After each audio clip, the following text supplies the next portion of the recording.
శ్రీధర్ ఇలారా. ఏమన్నాయా? అసలు డాక్టర్ని ఎవరు పిలుచుకొచ్చారా? భలే బాగుంది, నువ్వే పిలుచుకొచ్చావని నేను అనుకుంటున్నా. సరే, ఎవరు పిలుచుకొస్తానే? ఇప్పుడు డాక్టర్ ఫీజు ఇవ్వాలే, ఎలా మరి? ఏమండి ఇలా రండి.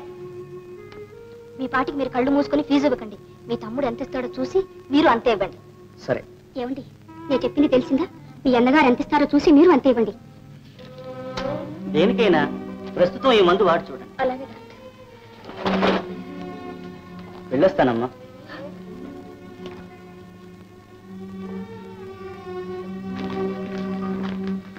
డాక్టర్, మీ ఫీజు. థ్యాంక్స్. మీరు నాకు ఫీజులు ఇచ్చేదానికన్నా అమ్మగారిని ఏ ఊటీకో కొడైకెనాల్కో తీసుకెళ్తే చాలా మంచిది. అలా చెయ్యండి. అలాగే, ముందు మీరు ఫీజు తీసుకోండి. తీసుకున్నాను. తీసుకున్నారా? తమ్ముడు, ఎవరిచ్చారంటావు ఫీజు? ఒకవేళ గీత ఏమైనా ఇచ్చిందేమో, కనుక్కుందాం పద.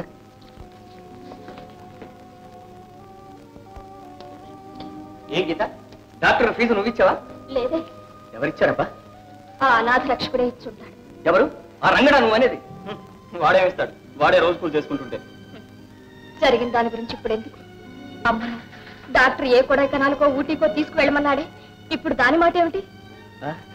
కొత్తగా ఒక కంపెనీ పెట్టాలని సంప్రదింపులు జరుపుతున్నావు, లేకపోతే నేనే తీసుకుపోయేవాడిని. తమ్ముడు నువ్వు.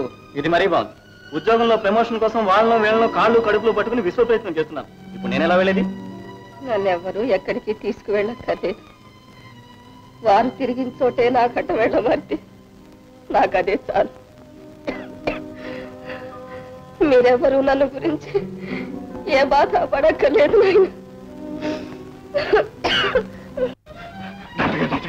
మా అత్తయ్యకి ఎలాగుంది? ముందిచ్చారా? ఆవిడకి ఏ జబ్బు లేదు. జబ్బు లేదా?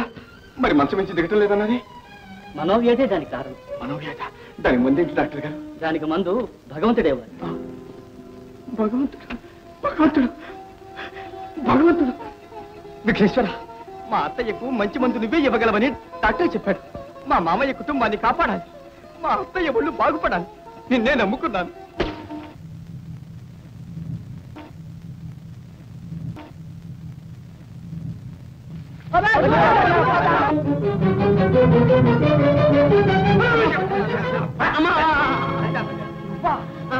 చంపేస్తున్నా రంగమ్మ.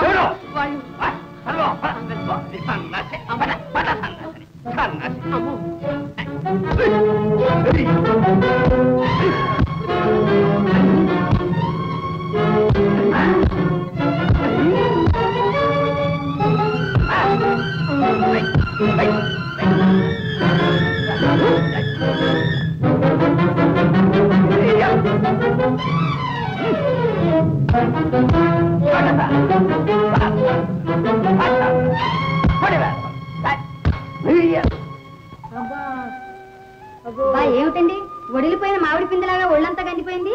అవునే, ఈ మధ్యన ఒళ్ళంతా వాతం ఎక్కువైపోయింది ఒంటికి. ఈ వాడితో పూర్తిగా పోయింది. అమ్మా దౌర్భాగ్యుడా, ఆ ఇల్లు చెడపుట్టావు కదా. రావు బహదూర్ గారి మనవడమే, నువ్వు చూద్దాం ఆడొచ్చా? అమ్మ బాబోయ్, ఈ జన్మలో అన్న బాబోయ్. ఈ కాలంలో జూదం ఆడి బాగుపడ్డ వాళ్ళు ఎవరినైనా చూసావా? అసలు ఏ కాలంలో బాగుపడ్డారు? పాండవులా నలమహారాజా? అంతా అడుగులు పట్టిపోయారు. అలానికే మా తాత గుర్ర పందాలు లక్షలు లక్షలు సంపాదించాడు. బావా, ఆ మాట ఇప్పుడే నువ్వు చెప్పాల్సింది. సాంతో చెప్పని బావా. అట్లా సంపాదించిందంతా ప్యాకెట్ లేదు, గుడుముకాట అందులో పెట్టి పూర్తిగా పాడు చేశాడు. అది ఆఖరిని పోతూ పోతూ నాకు గుర్రాన్ని మాత్రం ఇచ్చిపోయాడు. నేను బండి కొనుక్కున్నాను, వెరసి గుర్ర బండి. విన్నావా విన్నావా?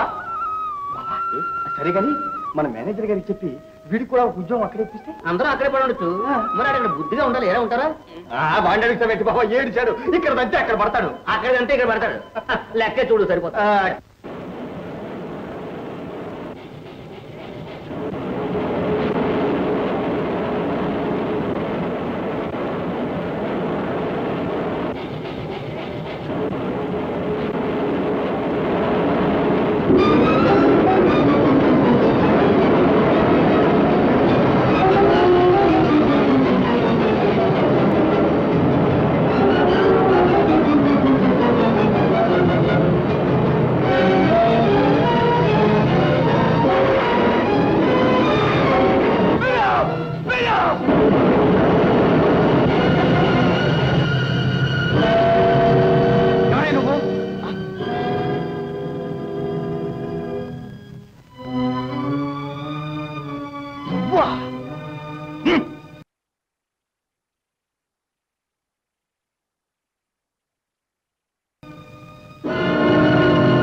బహదూర్ గారు రంగన్న, నువ్వు ఇక్కడ పనిచేస్తున్నావా?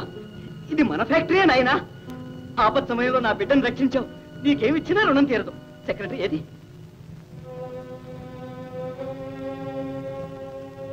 ఎవరు? శేఖరం గారా? నేను రాజారావునండి.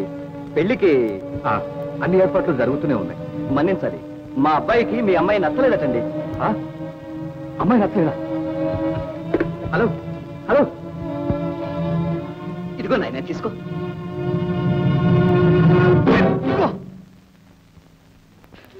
ఎంత తెలివి తక్కువ పనిచేశాను. అదేమిటండి, ఆపదలో ఉన్న వాళ్ళని రక్షించడం తెలివి తక్కువ పనే. లక్ష్మి, వాడెవడో తెలియకుండా నువ్వు మాట్లాడుతున్నావు. ఎవరు? వాడే వాళ్ళ మన ఇంటికి వచ్చి గీతలు చూసి పెళ్లి చేసుకుంటానని మాటిచ్చి తప్పాడే వాడే వీడు. వాళ్ళ మీ యజమానులు? పని లేకపోతే ఫస్ట్ నుండి ప్రస్తుతానికైనా ఒప్పుకునేవాడి కానీ వీళ్ళ దగ్గర పని కుదేమన్నా. బాబా అయ్యగారు అబ్బాయి వచ్చాడు, పెద్ద మనిషి. అదే బాబా, నువ్వు బాబా, నేను అసలు ఉండండి తీసుకోకుండా మాట్లాడుతున్నాను. నా ప్రాణాలు కాపాడావని కృతజ్ఞత తెలుపుకోవడానికి వచ్చాను. కృతజ్ఞత కూడా తెలుసా నీకు? నిన్ను వాళ్ళు కాపాడింది నీ తప్ప కాదు, మనిషి, ఒక్క మనిషి. జ్ఞానం లేకుండా మా మామయ్యని చేతులు చెప్పాను. అది గ్రహించి వచ్చాను. వచ్చావుగా, ఇంకే పొండి. మా పెద్ద మనిషి మా మామయ్య చచ్చిపోయిన తర్వాత చూసావమ్మా, కావాలని వెతుక్కుంటూ వస్తే ఎంత కఠినంగా మాట్లాడుతున్నాడు. ఆయన అన్న దానిలో తప్పేమిటో మీరే చెప్పండి. ఆనాడు పెళ్లి వద్దని మీరు ఫోన్ చేశారు. ఆ టెలిఫోన్ కంటే రావు బహదూర్ గారి సావు గట్టయింది. ఈనాడు ఆ కుటుంబ పరిస్థితి ఏమిటో మీకు తెలుసా? గీతకు పెళ్ళైనా చేయలేకపోయామనే మనోవ్యాధితో రావు బహదూర్ గారి ఇల్లాలు ఈనాడు చావు బ్రతుకుల్లో ఉంది. అమ్మా, మీరేం ప్రత్యుపకారం కోరినా చేయాలనే సంకల్పంతోనే వచ్చాను. నేను ఇప్పుడు ఏం చెప్పినా అర్థం కాదు. మీరు చాలా ఆవేశంలో ఉన్నారు. సావకాశంగా మరొకసారి కలుస్తాను. అమ్మా అమ్మా, మన ఇల్లు రేపు వేల వేస్తున్నారమ్మా. వేసల్లో పడిందమ్మా. అమ్మా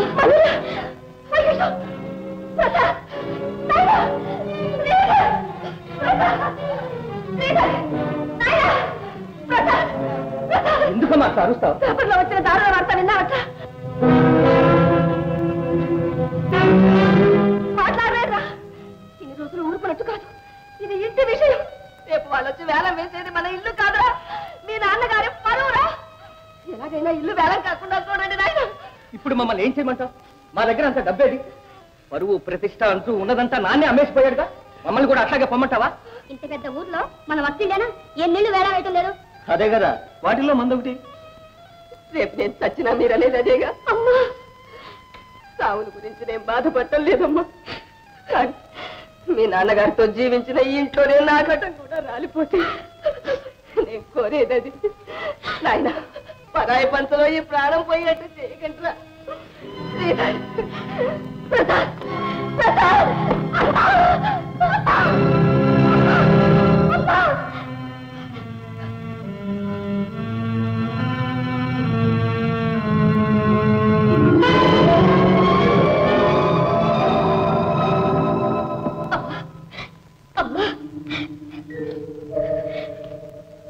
మంచి నేను తాగమ్మా. వద్దమ్మా, నాకు ఇంకేమీ వద్దు. ఈ ఇల్లు దానం కాకముందే నా ప్రాణాలు పోతే బాగుండదా భగవంతుడా? అమ్మా,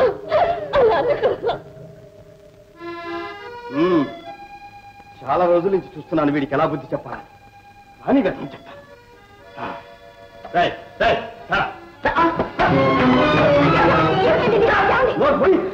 సాయంత్రం 5 గంటలకి ఫ్యాక్టరీ కొత్తగా మాతో పాటు బయలుదేరినాడివి. ఎక్కడికి వెళ్ళేవారు నువ్వు? ఎక్కడికి వెళ్ళలేదు. ఎక్కడికి వెళ్ళవా? మళ్ళీ పాతవాడి పట్టివా? నేను ఎక్కడికి వెళ్ళలేదు. ఈ నెక్లెస్ విడిపిద్దామని. గీత నెక్లెస్ నీకెక్కడిదిరా? దొంగిలించావా? అవును, ఈవేళ కాదు, మునుపు మా అమ్మ కాజేసి తాకట్టు పెట్టమని నా చేతికిచ్చి. పిష్టివాడా, నువ్వు బుద్ధి చెప్పిన దగ్గర నుంచి ప్రతిరోజు మిల్లులో ఓవర్ టైం పనిచేసి ఆ డబ్బుతో ఈ నెక్లెస్ విడిపించాను. అందుకే లేట్ అయిపోయింది. నా బాబే, నా తండ్రి, నా బంగారు కొండే. లక్ష్మి, చూసావా? మా మామ ఇంట్లో పుట్టిన వాళ్ళందరూ బంగారు కొండలే. రంగమ్మ, ఓ ముఖ్యమైన విషయం. ఈ నెక్లెస్ ఇద్దామని అమ్మమ్మ గారింటికి వెళ్తే అక్కడ గీత కనపడలేదు. గీత కనిపించలేదా? మరి అమ్మని చూసావా? ఎలాగుంది? దిక్కులేని స్థితిలో మూసిన కన్ను తెరవకుండా మూల పడు. ఆ పడుతుందంతా ఏమయ్యారా? ఎవరికి పట్టట్టు ఎవరి పడి మీద వాళ్ళు పోయారు మావయ్య. ఆరి పడితున్నారా? మామయ్య కనుక ఉంటే అత్తయ్యకి గట్టి పెట్టేదనా? మామయ్య ప్రేమ పాశం ఎరుగని మందను కన్నందుకు మీ అత్తయ్యకు ఇంతకంటే ఏం గతి పడుతుందరా? రంగా, నీ మమత మంచితనం తలుచుకుని ఆఖరి గడియల్లో నిశ్చింతగా ప్రాణం వదిలారు. కానీ మీ అత్తయ్య ఆ అదృష్టానికి కూడా నోచుకోలేదులాగుందిరా.